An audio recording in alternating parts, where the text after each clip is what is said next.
Bryan Johnson, thanks for coming in, man. Yeah, man. Thanks for nice having to me. meet you, bro. Yeah, it's good to see you. It's a pleasure, dude. I think you're different than maybe what I seem like you. I thought you would seem a little bit more like a robot. I get that so much. I mean, I've had several people approach me like, "Are you AI?" Like really believing that's the case. So I think I am robotic. I think I'm somewhere neurodivergent in some areas. So I think people are just confused by me generally. So I understand that. Like, yeah, that was my thought. But you seemed way more normal than that. Like, just like a regular dude who's been like, doing wild shit with his blood. You seem just more like a chill ass kind of Dracula type of vibe. What did you expect? I think I expected somebody that seemed to be honest to have more of a sense of, and this is just a wild generalization, and this is probably not the best word, but more of like an autism to them. Yeah. And I didn't get that at all. I just got like a warm guy who seems like a lot more engaging than other people I've met who I've thought similar things about. Yeah. It's just hiding. It will manifest in a few minutes. Ooh, yeah. Well, that's what I was saying there. When it starts to bubble up, yeah, dude. That's right. Yeah. When your keeper, whoever's operating you on the app, that's right. Yeah. Turns up the temp. And the mask slowly starts slipping. It's like, oh yeah, like your database is showing, dude, or something. Yeah, exactly. So just so our viewers know, and so many people know about you now, man. There's so many clips of you out there. You've kind of, you're kind of this astronaut that hasn't left the planet in a way, kind of, because it's like you're kind of using yourself as an experiment. That's what it seems. You're life maxing. That's what people say. Can you just explain to us kind of what your general sort of goal is, or what your motive has been? Yeah. So I'd say,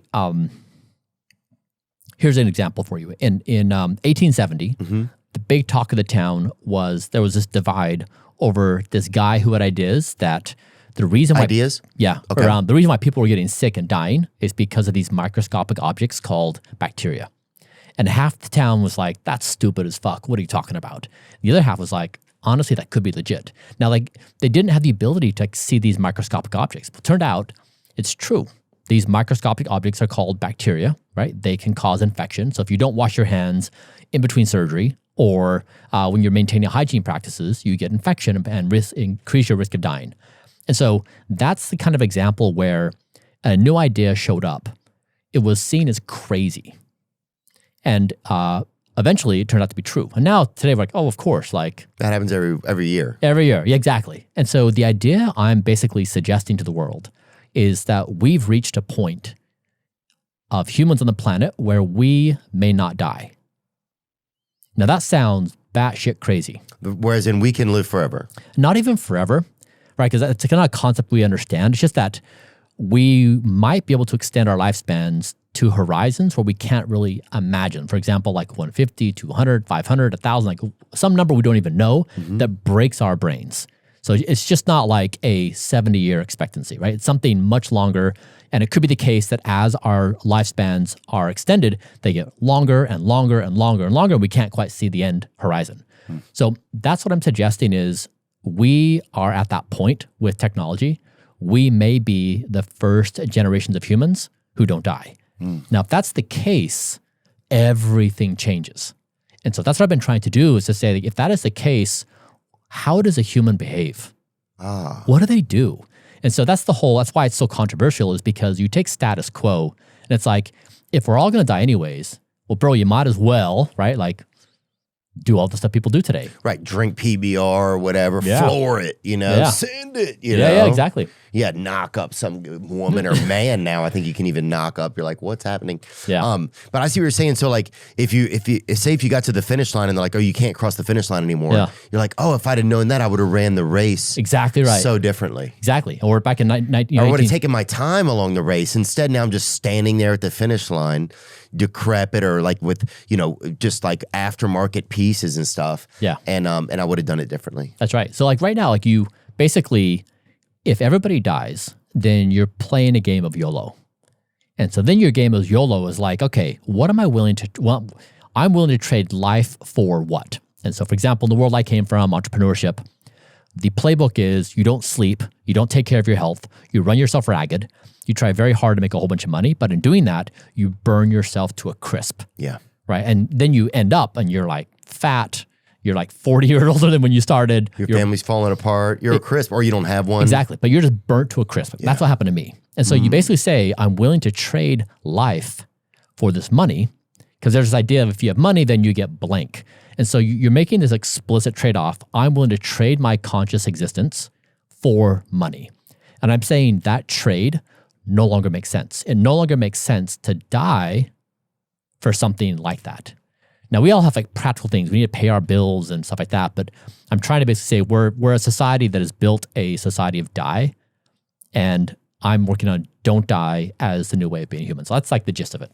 But do you think it's easier to say that once you have some money and once you have like you have a place where you're like, okay, I know that I'm going to be okay. Like it's like, do you think you would have been able to switch that mindset before having, because then you had a company and you guys sold it for, a great deal of money, and congratulations. Thanks. And that's the American dream, but do you think you would have been able to have that same mindset before? Because that mindset before is like, grind, get this money, everything will be good. And it kind of is nice in some ways because there's a goal there.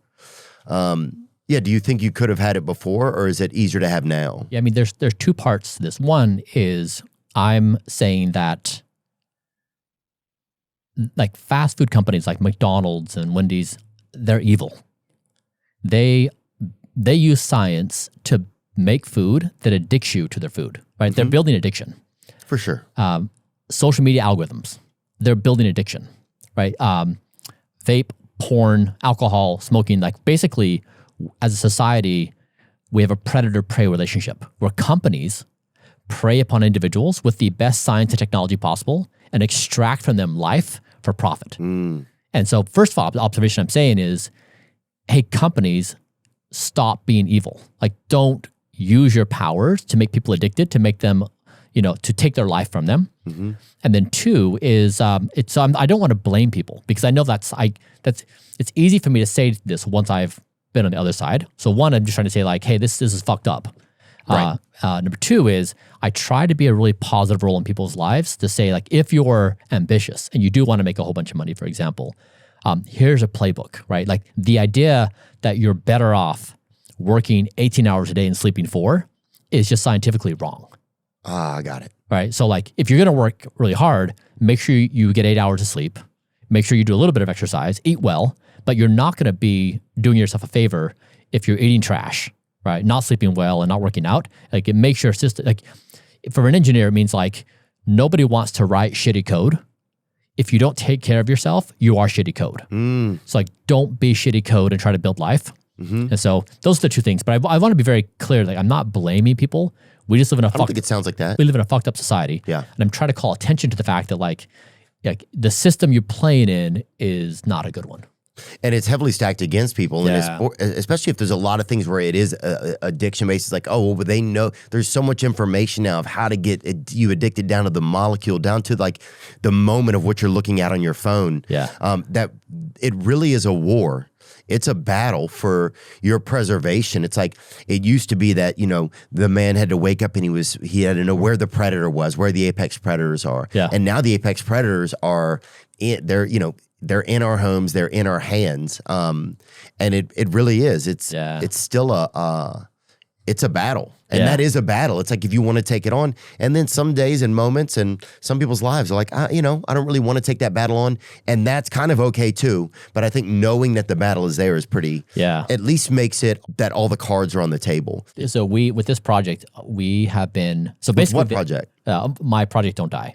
Oh, your project Don't Die. Yeah. Okay. So like basically, like the idea is if we are the first generation who won't die, then the goal is like identify things that make you die, and then don't do those things, right? Try to eliminate them. So what you're talking about at the end of the day, when you're like, I don't know what it is, but I just feel like shit. Right. Then it's the stacking of all these things that make you die. For example, did you know this, that when you walk into a fast food place like McDonald's, you have the smell that you right when you walk in, that is like secondhand smoke.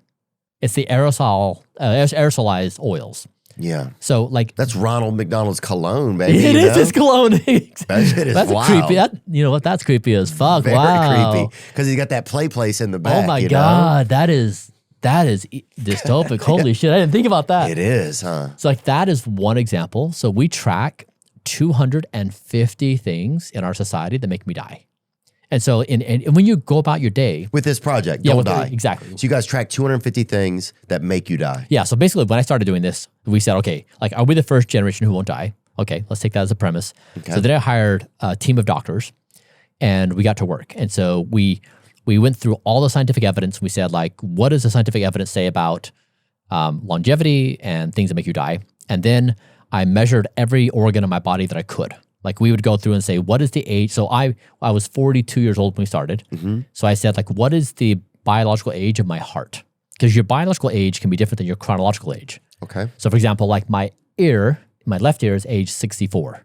Because I shot a lot of guns as a kid, listened to loud music. Okay. So it's impaired. So we measured all of my organs and said, like, here's my baseline. And then we got to work, like doing therapies and measurement.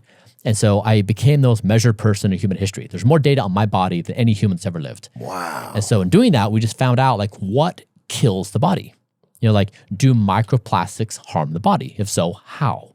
You know, does going into fast food, like aerosolized, does that? Like social media.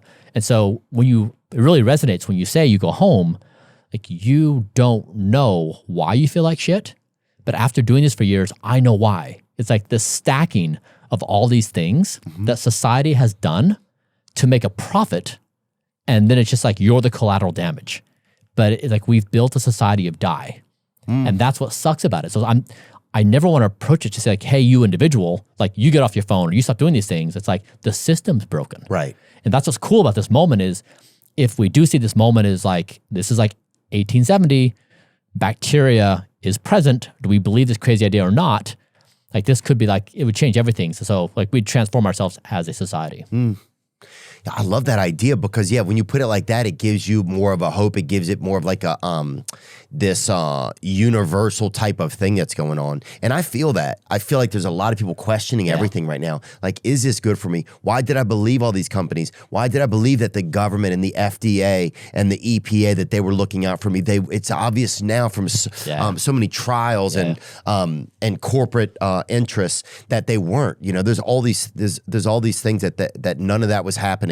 And so now it's back on us. And what do we really want, right? Because we'd put the faith, I think a lot of people would put the faith in the hands of their government, and not entirely, but you would just assume that, the food they're letting come into our lives, where we pay taxes to make sure there's an agency that overlooks this, that it's going to be okay for us. Yeah. And then I think it's at the point now where people, that idea is totally spoiled. So where do we go from here? Are those powers going to try to, like, imprison us into this space, which also feels like it's going to, they're trying to, because you have like companies like Bayer and Monsanto that are lobbying, like trying to keep all these things in our food and make sure that people can't sue if they do get sick. Or is it going to be that there's some sort of a revolution? Yep. Have you had anybody hit you up about getting some adrenochrome or whatever? Yeah. Everybody has reached out to me. Like, everybody. Top to bottom. You name it. And like, it's just like, what gives you a feeling of power? You know, like money, status, or immortality? Like, immortality, right? The other things, tuck everlasting. They just don't care. It's like, they just don't pale. Like, this is what I'm saying. Like, this transition's happening. What good is money if you're dead? What good is status if you're dead? Any world leaders reached out? Yes. Yeah. So it's just like, what worlds do you think they're from? I mean, they all want it. They all want to be healthy. Any world leader just hit you up straight up, call you right up. Yeah. Yeah. Wow. Yeah. I mean, it's like from every. Are you at liberty to say, or no? You keep it. I can't. Yeah. Yeah. That's okay. But I had to ask. Yeah. I mean, there was like this moment where Xi Jinping and Putin, they had this hot mic issue a couple like months ago where they're both like, looks like we should be able to live to like 150 years old. I remember that. Yeah. So it's like, it's on their minds. It's clearly in the zeitgeist. And if you're in that circle, as I've watched this, like, it's funny, in the world of status and power, the new status marker is health. Like, that's what gives people power. And like, now, like, having a big bank account, sure, it's cool, whatever, but like, it doesn't matter as much. So it really is like this big zeitgeist change on what it means to be powerful in society and have status. So I love seeing it. Like the more that happens, the better off. Do you have competitors out there? Are there other yous out there that you start to run across from different realms or different countries or whatever? I mean, like anyone who's trying, I love it. Like I'm a very much a yes and kind of guy. Like anyone's out there experimenting, great. You know, like do your thing, be beautiful. So yeah, I really try to encourage everybody. Like, people will call me and they'll be like, I'm going to beat you at your markers. I'm like, great, I will help you. Yeah. Right? Like I will make you better. Like you don't have to make the same mistakes I have. So it's like when you think about it, the whole situation is so fucked up. We're on planet Earth in the middle of space. What is even going on? Right? And it's like, this is so crazy. And like the fact that we're conscious is so cool. The fact that we're alive is so amazing. Like, why wouldn't we do absolutely everything in our power to keep this game going? Like, I don't want it to stop. Yeah. And so like, to me, it's the coolest game. And so yeah, it's like celebrate everybody who's trying to embrace life. And like, honestly, get fucking rid of everybody who's trying to kill us. Like, stop it. Stop the fucking killing. It's so crazy and stupid. Have you had to separate some relationships because your journey went in this direction, kind of? Yeah, my friends are more like me than I ever would have guessed now. Like they go to bed on time, right? They see it. So I'd say my friend group, we now do things together. And so no, I don't miss out much. Like there's some things, like for example, Grimes did a DJ set. And she started at 1. So I went to bed at 7 p.m. I woke up like at 9:30 p.m. And then I went out, did her set with her, then went back to bed. I did it with Aoki as well. So like I've been trying to like be balanced of like be rigid. Also the rest of the world parties at 1 o'clock in the morning. So, and I still had like a great sleep score. I still got my restorative sleep. So like I have tried my best to go after this goal of don't die, but also like try to find some compromise in doing things that are currently normal in today's society.